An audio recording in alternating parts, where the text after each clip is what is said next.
yaalii dhugoonfachuu yookaan immoo yaaliidhaan mirkaneeffachuu. Yaaliidhaan mirkaneeffachuu. Yaaliidhaan mirkaneeffachuu maal jechuudha? Fakkeenyaaf qaamota miiraa fayyadamnee jechuun qaamota miiraa gaafa jennu egaa jireenyuma keenya kana jechuudha. Qaamuma keenya kana jechuudha. Fayyadamnee kan nuyi yaalii ofii keenyaatiin sammuu keenya gargaaramee ta'uu danda'a. Ilaalcha ija isaa gargaaramee qaqqabannaa harka isaa gargaaramee ta'uu danda'a. Mirkaneeffachuudhaan waan tokko arganii mirkaneeffachuu, dhaga'anii mirkaneeffachuudha. Inni kunis arganii, dhaga'anii, qaqqabatanii waan sana kallattiidhaan fudhachuudhaa fi kan namootatti gargaaraman jechuudha. Inni sadaffaani feeyis jedhama. Feeyis yookaan immoo amantii. Kana jechuun immoo maal jechuudha? Inni kun egaa baay'ee dubbii murteessaadha. Dubbii Waaqayyoo qofti wantoota hafuuraa irratti murtoo gochuu ni danda'a. Akkasumas dubbii Waaqayyoo inni caafame, inni dubbatame dubbii dhugaadha, sagalee dhugaadha. Yesuus Kiristoos ilmaan namootaatiif du'uunsaa dhugaadha. Waaqayyoo kan inni ittiin ilmaan namootaa fayyisu karaa ilma isaa akka ta'e dhugaadha, nan amana. Fayyinni kan ittiin argamuu danda'u karaa Gooftaa Yesuus Kiristoos akka ta'e, karaa Masiichaa akka ta'e nan amana jedhamee waan caafamee jiru sana amanuu feeyis jedhama. Amanuu. Waaqayyo hafuura eeyyee dhugaadha, nan fudhadha isa kana, nan amana. Gooftaa Yesuus akkana jedhe, warri utuu hin argiin amananii haa gammadanii jedhe. Isaan kan ayyaanomanidha jedhe. Utuu hin argiin kan amanan isaan kan ayyaanomanidha jedhe.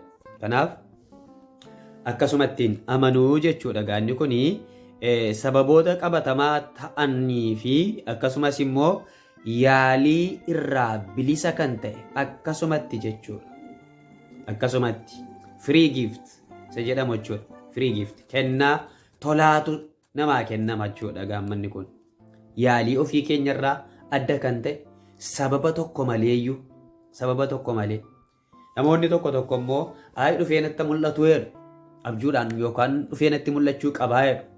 Yoo dhuguma masiin ilmaan namootaatiif dhalachuun isaa dhugaa yoo ta'e, Yesuus Kiristoos dhuguma waaqa yoo ta'e, dhuguma akkas gochuu danda'a yoo ta'e, dhuguma akkana yoo ta'e dhufee abjuudhaan natti mul'atu yookaan immoo mul'ataan natti mul'atu yookaan waanuma tokkoon of naa barsiisu malee jedhu hamma kanaatti eegu ta'anii namoonni kaan immoo jechuudha. Kan keenyarraa egaa kanarraa adda kan ta'e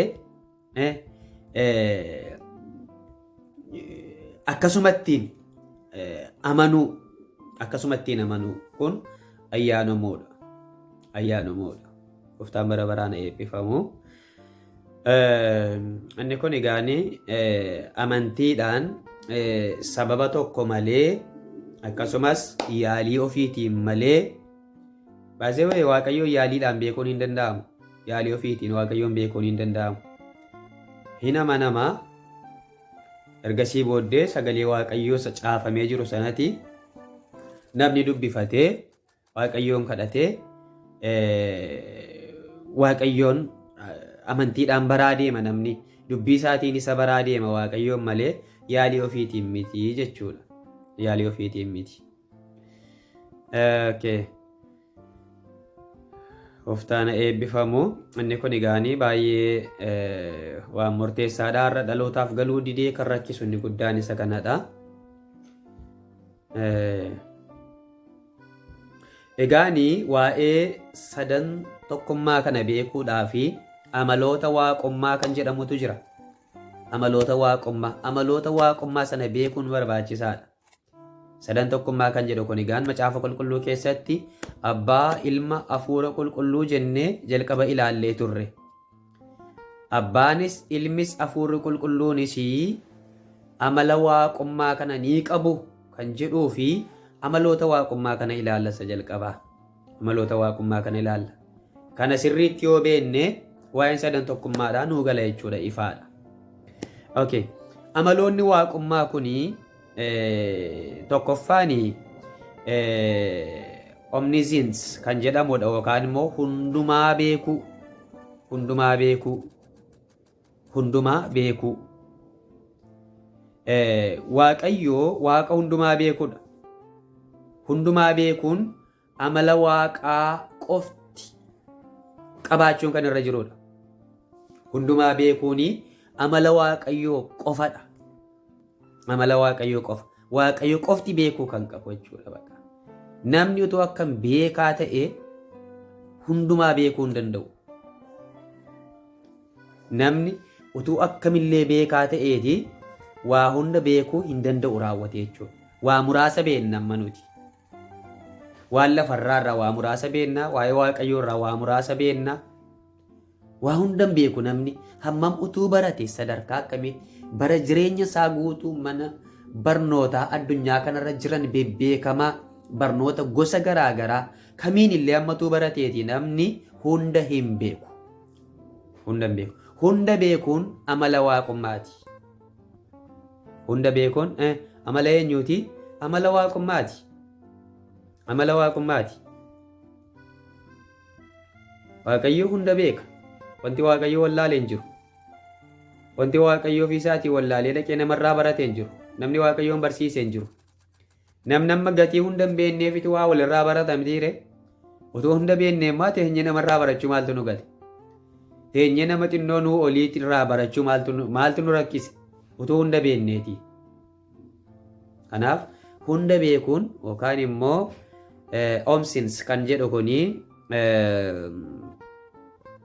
amala waaqayyooti jechuudha. Amala waaqayyooti. Waaqayyo qofti qabaachuu kan qabu jechuudha. Egaa isa kana qaamoleen sadaniyyuu ni qabu. Abbaanis, Ilmis, Hafuurri Qulqulluunis hunda beekuu ni danda'u. Hunda beekuu ni danda'u. Okay. Abbaan hunda beekaa eeyyee. Tokkoffaa Saamu'eel boqonnaa 2 lakkoofsa 3 Faarsaa boqonnaa 139 lakkoofsa 1-5 ofuma keessanii dubbistu. Yeroon qabuun Roomee boqonnaa 11 lakkoofsa 33 Waaqayyo abbaan hunda akka beeku, ilmi hunda akka beeku. Wangeela Yohaannis boqonnaa 2 lakkoofsa 24 25 Wangeela Luqaas boqonnaa 6 lakkoofsa 8 Wangeela Yohaannis boqonnaa 16 lakkoofsa 30 ilmi hunda beekuusaa. Hafuurri Qulqulluun hunda beekuusaa tokkoffaa Qorontos boqonnaa 2 lakkoofsa 10 argitu. Abbaan hunda beekaa, ilmi hunda beekaa, Hafuurri Qulqulluunis hunda beeka. Amala waaqummaa kana ni qabaa jechuudha. Yeroo baay'ee warri musliimotaa maal jedhu? Eessatti Yesuus ani waaqa fiin jedhee lakki nuyi Yesuus isanni waaqa jedhe toon taane amala waaqummaa isaatiin isa beenna macaafa qulqulluu keessatti. Amala waaqummaa kana yoo itti himte immoo hin fudhatan. Ammatu Yesuus waaqa fiin jedheera ta'eyyuu immoo namni foonii qabaatee yookaan namni nama ta'ee akkamittiin waaqa fiin jechuu danda'aa jiru. Kunis gaaffii biraa uumsaa jechuudha. Okay. Isa kan erga hamma kana ilaallee booddee gara qabxiitti aanuutti darbina. Inni kun isinii galeera yaada. Isinii hin galle yoo ta'e immoo koomentii jalatti na gaafachuu dandeessu. Keessaanis na gaafadhaa isiniin jedheera eeyyamamaadha. Lammaffaa